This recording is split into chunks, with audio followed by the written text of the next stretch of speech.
بسم اللہ الرحمن الرحیم۔ السلام علیکم، آپ دیکھ رہے ہیں 1 by 1 نیوز HD۔ رپورٹ کر رہے ہیں طارق محمود کمبو سے سیدہ علی بائی پاس پر دودھ کی دکان پر ڈکیتی کی واردات۔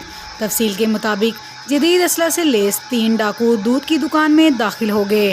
ڈاکوؤں نے اسلحے کے زور پر 3.5 لاکھ روپے لوٹ لیے اور ان کا ایک ساتھی باہر پہرے پر موجود تھا جو راہگیر لوگوں سے بھی لوٹ مار کرنے میں مصروف تھا۔ اہل علاقہ کا کہنا ہے ایسی دیدہ دلیری سے ڈکیتی کرنا پولیس کے منہ پر تماچا ہے۔ پولیس کال کرنے پر بھی موقع پر نہ پہنچ سکی۔ ڈاکو بڑی دیدہ دلیری اور مہارت سے واردات کرتے رہے۔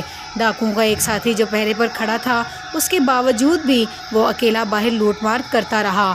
موقع پر نہ پہنچنا پولیس کی نااہلی ہے۔ اہل علاقہ کی اعلیٰ حکام سے نوٹس کی اپیل۔